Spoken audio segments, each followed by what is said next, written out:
Chair.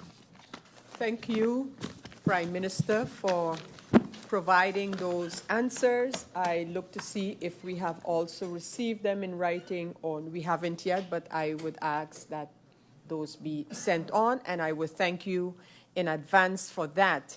Of course, now is the opportunity for members of Parliament to pose questions and ask for clarification, make comments, and if I look at the listing, I would invite MP Kotai to take the floor. MP Kotai, you have the floor. Good morning, Madam Chair, Prime Minister, my fellow colleagues, those in the Tribune, and those tuning into the media. Thank you, Prime Minister, once again for providing the immediate and short-term solutions on the floor. Through you, Madam Chair, just to be clear, the long-term vision to order 3 generators of 9 megawatts. Each is clear from the DP's position. Regarding to the access of funds, a solution was presented by myself last week, and with receiving further information, reservations can be set in place by proposed budget amendments to utilize the 2024 capital expenditure budget towards this national emergency. Understandably, everyone wants immediate solutions, and I do not want to deviate from the immediate crisis, but want to ensure that we are not standing in this situation again in the coming few years when our current generators age and reach the end of its life. Renewables are definitely the target, but it brings me to some interesting questions after going through such a document about this exclusive deal on the table which was signed off by the previous government with Grid Market. For one, Grid Market and Island Resilience Partnership, the IRP, together form a partnership, and the IRP compromising of a public-private partnership. Can more light be shed in the exact structure of this entity and who exactly compromises of the IRP? As per the agreement, St. Maarten will make available all relevant and reasonably requested data. Up to now, what data has Grid Market requested and what has been shared? If no data has been shared, what is the role of Grid Market? And if any data has been shared, what is the outcome of that? Per se, data has been collected, and note the agreement was signed back in 2021, as just mentioned by our Prime Minister.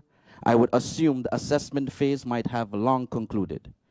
Grid Market has been granted a latitude in vendor selections. I would like to question what might have inspired the government of the day to grant a broad agreement holding our future energy security via renewables hostage to a private entity. Considering we have a good possibility for solar or wind or waste to energy, I would also like to ask what vendors have been selected, if any, and in what field of renewables. Considering the TNO report commissioned by the Dutch government, which was to assess the needs of the Caribbean countries as they seek to transition to alternative sources of energy, and mentioned the available Dutch funding, which has been presented to the Dutch Second Chamber of Parliament, why are we then overshooting our scope in this and reaching out to private entities? If we have reached out to Grid Market, are we in a position to choose another entity we decide to work with if we assess them to be fiscally and environmentally better suited to our island? Or does Grid Market possess an exclusivity for our country's access to any renewable source? If exclusivity with Grid Market is indeed true, until what date does this exclusivity exist? What was the motivation to sign this exclusivity? Did our island gain any tangible studies or inputs from granting this exclusivity? And with GEBE being a stakeholder in this agreement, and if the exclusivity agreement doesn't have an expiration date, does it cease to exist on the day the concessions to GEBE expire in 2035? Has Grid Market shared any draft roadmap to create a comprehensive energy transition supposedly funded by its donors and or partners? As per Grid Market, they would await government approval to authorize them to formally begin supporting GEBE and the various ministries with their quest to come up with national renewable energy transformation roadmap. Did the government grant this approval in the past few years? And finally, as understood by the agreement, the St. Maarten government would not be making any payment to Grid Market or partners for any of these services. But Grid Market would invite bids through its secure platforms, and when finally the government of St. Maarten chooses the winner of the RFP, the winner would then compensate Grid Market. Wouldn't this arrangement leave St. Maarten exposed to higher bills in perpetuity, considering the vendor having to pay Grid Market its fee, possibly for the tenure it engages with GEBE and the St. Maarten government? That's it for me. Thank you, Madam Chair. MP Kotai, thank you very much for those questions, and I continue with the MPs who have indicated they would like to speak, and the next one up is MP Marlin. MP Marlin, you have the floor. Good morning, Madam Chair. Good morning to the Honorable Prime Minister, Dr. Luc Mercelina. Good morning to my colleague MPs, and good morning to the persons in the Tribune and those who listen via the different media. Through you, Madam Chair, to the Honorable Prime Minister, you did a rather excellent job this morning in bundling the answers. I heard you give answers from MPs that the MPs didn't ask. So I think you switched up the answers, questions that I asked. You posed it under Mr. Lacruz and others. So it makes me wonder if your presentation that was given this morning wasn't a little bit bungled as well, because during your presentation, a particular MP stormed out of here stating lies, lies. That is pure lies. Then I see other MPs went out to console him, probably to tell him maybe the Prime Minister is mixing up, but let us stay to the script. So I wonder again if the presentation is bundled as well. Then I go back to, I think, one of the first pages on your slide, where it was that you're going to rent between 7 to 10 20-foot containers, generator containers. So an exact number wasn't given. It was given either between 7, 8, 9, or 10. But then when I look further in the presentation, I realized that you had figures. So these figures that we're going to pay on a monthly basis are a total figure that is given. Is this based on 7, 8, 9, or 10 generators? Or is it just randomly plugged in to make it look good? Then I heard that included in this rental agreement is personnel. Can you tell me how long this personnel will be here for? Another question, where is these containers, the rented containers, coming from? Is it from Europe? Is it from Miami? When will they be here? I think you mentioned 2 weeks from today, or Monday, yesterday, or next week. During your last presentation, I specifically asked you to share with us the information received from another MP, which we all MPs in here could peruse. You promised that this would be done last week.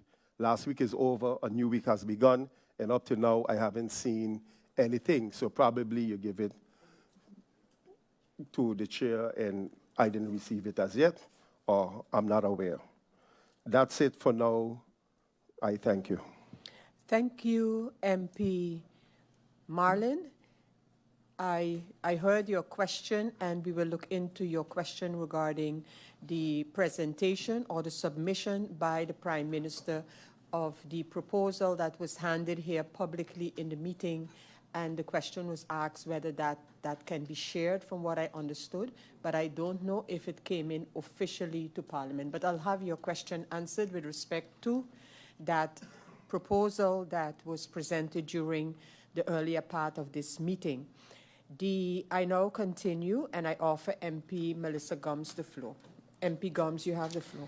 Thank you, Madam Chair Lady, and good morning to my colleagues, those joining us in the Tribune, the Prime Minister, and all listening in it. I just have some clarifications, actually, because only one of my questions was answered by the Prime Minister, and it wasn't really answered per se, not in the way that I asked it. So I asked, has there been an investigation into the megawatt requirement of existing developments, those that are under construction, those that are pending, as in they have not yet broken ground? And I'm happy to hear that there's some working procedures now looking to be put into place. But what I was looking for was the megawatt requirement. So how much are these developments that are already there kind of sucking from the grid? And what can we expect for them, for those that are now being built, to suck from the grid after? Because everything has an energy rating and requirement, whether it's a TV, a refrigerator, or a building. I remember once hearing, for example, that AUC itself was about 2 megawatts of consumption. So that's actually the question that I wanted to be answered. And my other question was, where are the container generators coming from? As the speaker before me asked, and as was asked in the previous meeting. So where are they coming from? I saw that the solar company basically is based in Miami, but is there any other country involved basically where these things may be coming from? And then what other policy discussions are happening within your cabinets? That was kind of answered, so you already mentioned that the working procedures are being worked on. So that one you can kind of scratch off. So just the question on where the generator is coming from and the megawatt requirements of what is already here and what is to come. Thank you, Madam Chair. Thank you, MP Gums. I now offer the floor to MP Doran. MP Doran, you have the floor. Thank you, Madam Chair Lady. Good morning to you, my honorable colleagues, the honorable Prime Minister, his support staff, members that represent GEBE, and a special good morning to the people of St. Maarten that are tuned in. Madam Chair Lady, I must say, through you, that I can finally breathe a sigh of relief because we received solutions today, potential solutions.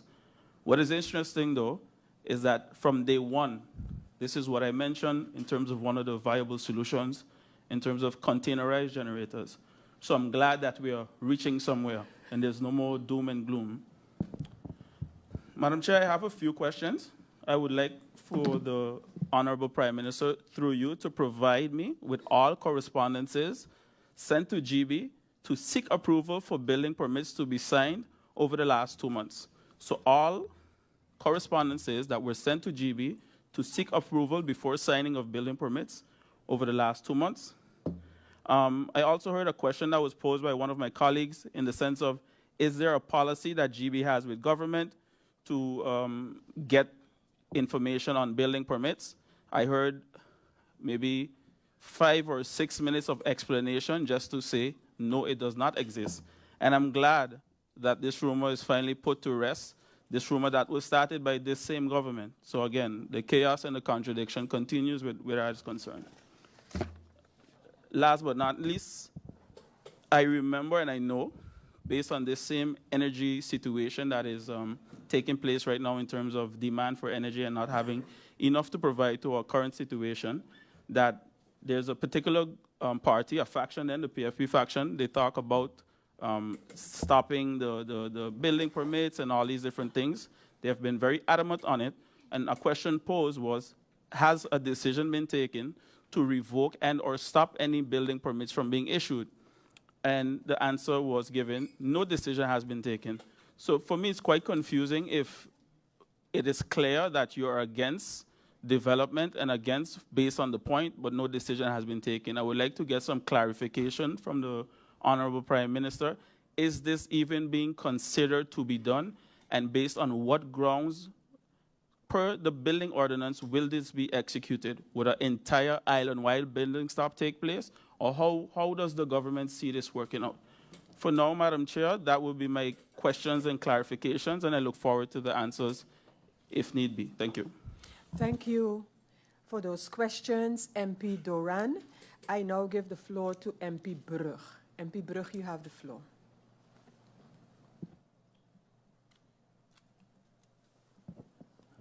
Good morning, ladies and gentlemen. Thank you very much for the presentation, Prime Minister. I just have some follow-up questions. First of all, I would like to firstly thank the GEBE workers, because I have been hearing on the road that there are there is a reduction of load shedding in certain districts. So for that, I'd like to say thank you. The people really do appreciate that, that ease. Moving forward, I have a following clarification question. When does the countdown begin when it comes to the immediate solution?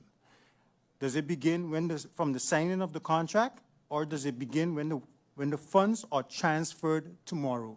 The people wants to know, when does the countdown begin? I do understand that it takes, according to your presentation, it takes 5 weeks, but let's say 6 weeks, but we want to know 6 weeks from when. The other follow-up question or clarification is, considering the various proposals or for solutions that has been presented here today, who will cover the bill? Who will cover the bill? Will it be passed on to the consumers? And if so, how will it be done? That would be all the questions for now, Madam Chair Lady. Thank you, MP Brug. I continue with the members of parliament who are asking questions and seeking clarifications, and I ask MP, I'm just making sure which MP is up next, and the final count on that is MP La Cruz. MP La Cruz, you have the floor. A blessed morning, Madam Chair Lady. Thank you. A good morning to the Honorable Prime Minister, my colleagues, those from GEBE and the other spectators, and those that are watching online. Madam Chair Lady,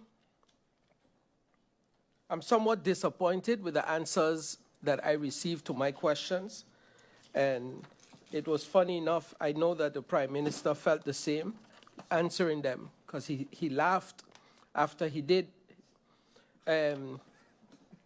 My question concerning the transshipment point had nothing to do with production of LNG. So when we're talking about production of LNG and price for production LNG, that has nothing to do with a transshipment point of LNG that was requested to come here and be able to bring new monies to the country. Madam Chair Lady, I saw in the presentation that the generators that are going to be here in a few are generators that are still burning on diesel. That takes me back to my first question that I definitely didn't understand the reply to, was where and what have we done with the energy plan that was created before, and where is the study from GBE on LNG? Madam Chair Lady, I think this was rather quick, and I'm happy that it happened. A solution came forth, even though I don't agree 100% with it. But I'd like to know if the procedures and what procedures were followed to be able to reach to this point that these specific companies were chosen. Were the load profiles given to these companies? How did we come about that? Madam Chair Lady,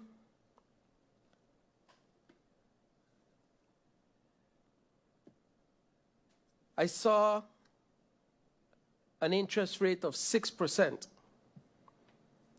So I definitely would like to know what were the interest rates from the other companies, and have we had any other company ever with a better interest rate than this one? Because at the end of the day, it is the consumers that is going to end up paying this.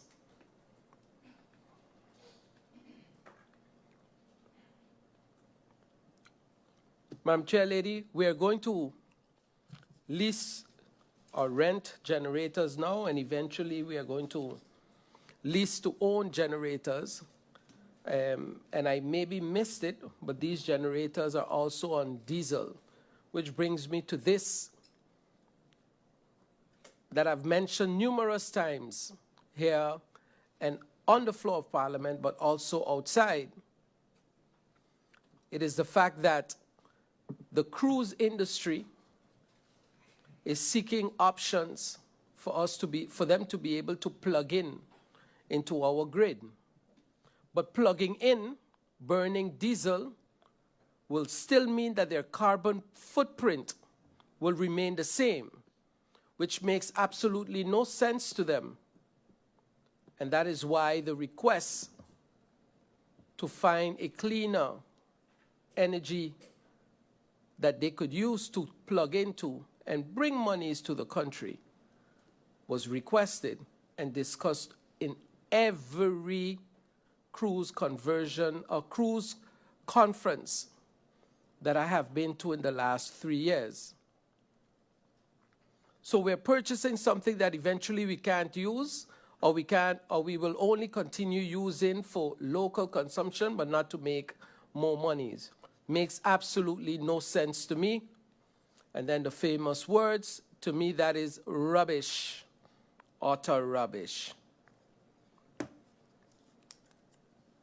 For the record, Madam Chairlady, I'd like to make this statement that I do not believe in any plans with the people's monies that refers to exclusivity on anything. I think we should always have an open market and that there's always competition, because that's how you get better service and better rates and prices. Thank you, Madam Chairlady. Thank you, MP La Cruz. And the next MP up to speak is MP Arundel. MP Arundel, you have the floor. Good afternoon now. Sorry, Prime Minister. Good afternoon, everybody. President. I was kind of late. I didn't get your full explanation of the presentation, but I received it. I can go over it. But I did send you some questions in writing, though, to GB. I didn't know if you received them or not. I did send you questions them in writing. But I got to ask a few of them right now, because some of them you did answer, but some of them you didn't. Basically, I would like to know what's going on with people receiving bills outstanding. It get a load shedding. Some people them is not having current for more than 4 or 5 hours, but yet when they receive a bill, it's ridiculously high. People want to know what's going on. How is that possible? They have no current, but yet the bill is so high. Also, I want to know who is now responsible for the IT environment at GB. And are there any reports regarding testing the strength of the IT security at GB? And also, have you sought help from the front side regarding the energy crisis? I heard the crisis that you said you're bringing in the container generators. But also, we have the front side, like, I think it was wrong, Irma time, we had these small generators powering different areas. I know now that they're not using them, so have you reached over there to find out what they're doing with them? And also, for the street lights, you can take out the street lights off the grid too, make them solar panel like the front side. The front side gets solar panels on street lights. Also, when will government provide BTP with the resources to effectively regulate the energy of marketing? And is there a time frame when GB will be able to bill customers correctly as consumers are receiving bills incorrect? What I just said. That's why I sent all these questions already towards to you in writing, but I expect maybe you answer them right now. Also, I hear the solution you have for the containers, but I have to agree now with MP Emmanuel. He gives you a solution. If you want to get from the opposition, one of your own coalition members give you a solution. You are the Prime Minister. We look into waste of energy. I find that it's a good idea, but I ain't seen no ideas. Nowhere. You divide, you just going left, right, all over, and you are going directly. The man asking you directly, he give you a solution. I ain't picking up for MP Emmanuel, sorry for that. I just speaking my mind too. Also, how long does government expect to pay these containers and generators, like you said? But because you said it there on the.